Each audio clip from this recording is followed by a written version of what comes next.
가상화폐 시장이 제도권에 들어오고 시장이 점점 커지고 있습니다. 하지만 현재 아직까지도 비트코인에 대하여 사기로 보는 시각과 회의적인 사람들이 많습니다. 이 영상을 보시면 비트코인 회의론자들도 비트코인에 대한 생각이 완전히 바뀌게 될 것입니다. 비트코인 이전에 이캣이라는 암호화폐 시도가 있었습니다. 데이비드 차움은 1988년 추적 불가능한 전자화폐라는 논문을 통해 인터넷에서 현금처럼 사용할 수 있는 추적 불가능한 디지털 화폐를 제안했습니다. 세계 최초로 암호학이 적용된 익명성 디지털 화폐를 제안한 것입니다. 그는 네덜란드의 디지캣이라는 회사를 창업하고 이캣이 개발을 시작했습니다. 세계 최초 인터넷 네트워크로 거래 가능한 익명성이 보장된 이캣이를 출시하게 됩니다. 이캣이의 운익서명, 암호화된 계좌, 이중지 불방지 시스템을 적용했습니다. 그는 보내는 사람과 받는 사람의 신원은 암호화하지만 누구에게 보내는지는 식별할 수 있는 시스템을 고안했습니다.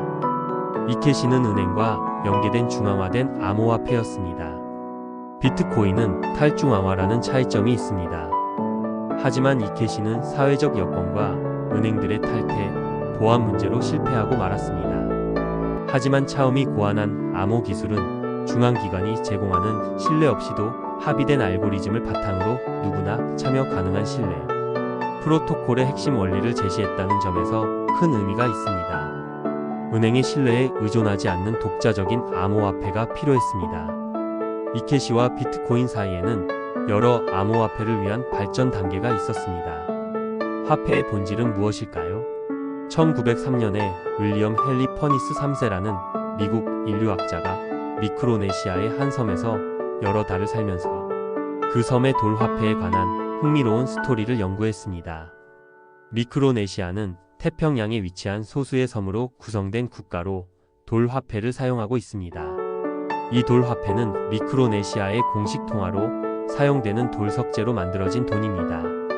돌은 미크로네시아의 일상생활과 문화에서 중요한 역할을 하는 자원으로 이를 화폐로 사용하기로 결정한 것입니다. 소유자의 소유권이 여러 사람 사이에서 인정되고 기록됩니다. 이 돌들은 결혼식, 땅 소유, 상업거래, 중요한 사회 행사 등에서 사용되며 그 크기와 가치에 따라 다양한 용도로 활용됩니다. 얍에서는 도넛 모양의 PFEI라 불리는 돌을 화폐로 사용했습니다. 직경은 30cm 3.66m로 다양했고 가운데 구멍에 막대기를 넣어 운반할 수 있게 했습니다. 이 돌도는 650km 떨어진 팔라우 섬의 석회석으로 만들어집니다. 그곳에서 채석하여 가공한 다음 카누와 뗏목에 실려 얍섬으로 운반되었습니다. 돌이 없는 얍섬의 페이는 대문 앞에 멋진 장식물이었습니다. 이곳 한 마을에 누구나 인정하는 큰 부자가 있는데 그 가족은 물론 어느 누구도 그 재산을 본 적이 없습니다. 그 재산은 아주 큰 페이였는데 그 크기는 구전으로만 전해왔습니다. 그 페이는 지난 두어 세대 5060년 동안은 물론 그 당시에도 바다 밑에 가라앉아 있었기 때문입니다. 그 가족의 증조부가 팔라우에 가 아주 큰 페이를 만들어 집으로 가져오려고 뗏목에 올려놓았습니다. 그러나 도중에 심한 폭풍을 만나 사람들은 살기 위해 배 뒤에 매달린 뗏목의 줄을 잘라야 했습니다. 뗏목에 실렸던 그 돌은 바닷속으로 사라졌습니다. 섬에 돌아오자 그들은 그 페이가 아주 컸으며 그것이 바다에 가라앉은 것은 주인의 잘못이 아니라는 것을 모두 증언했습니다. 그리고 그들은 그 페이를 공들여 쪼아 만들었기 때문에 비록 바다 밑에 있지만 그것의 가치가 달라져서는 안 된다면서 마치 그 페이가 주인 집에 있는 것처럼 그것의 가치 구매령을 인정했던 것입니다.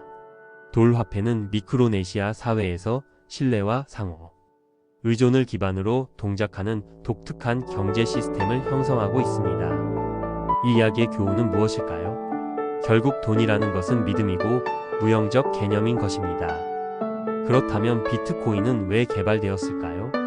비트코인 개발자 사카시 나카모토는 2008년 금융위기와 돈의 역사를 보면서 화폐 사회가 과연 국가와 은행을 믿을 수 있는 존재인지 의문을 갖게 됩니다. 1960년대 후반 미국은 베트남 전쟁과 대내 복지 정책 대사회 프로그램 그레이트 서사이어티 등에 막대한 재정을 지출하면서 국제 수지 적자와 인플레이션이 심화되었습니다. 그 결과 달러에 대한 신뢰는 약화되고 유럽과 일본 등은 달러를 금으로 교환하려는 움직임을 보이기 시작했습니다. 이는 미국의 금 보유량 급감으로 이어졌고 브레튼 우즈 체제의 근본이 유지가 어려워졌습니다. 1971년 8월 15일 닉슨 대통령은 텔레비전 연설을 통해 이른바 신경제 정책을 발표하며 일방적으로 달러의 금태환을 중지했습니다. 이 사건을 닉슨 쇼크라 부르며 이 직후 달러의 가격은 폭락했습니다. 1946년 2월 16일 일본 정부는 막대한 부채를 감당 못하고 예금 봉쇄를 단행합니다. 일본 정부는 세금 및 재산세 명목으로 예금의 90%를 걷어갑니다. 이때 이후로 일본 국민은 은행을 신뢰하지 않고 금고에 돈을 넣어두는 모습을 보입니다. 이러한 예시로 우리는 정부라는 존재를 믿을 수 없다는 것을 보여줍니다. 인간이 국가 화폐를 쓰는 한 어떤 형태로든 경제활동이 국가에 의해 통제됩니다. 국가의 잘못된 정책으로 화폐의 가치가 폭락하거나 휴지 조각이 될 수 있습니다. 과연 이러한 상황 속에서 우리는 국가 화폐를 믿을 수 있을까요? 비트코인은 2009년에 등장한 암호화폐로 중앙은행이나 정부와는 독립적으로 운영됩니다. 비트코인은 기존의 중앙화된 금융 시스템과는 상이한 형태의 디지털 화폐입니다. 2008년 금융위기 이후에는 금융 시스템에 대한 신뢰 문제가 부각되었습니다.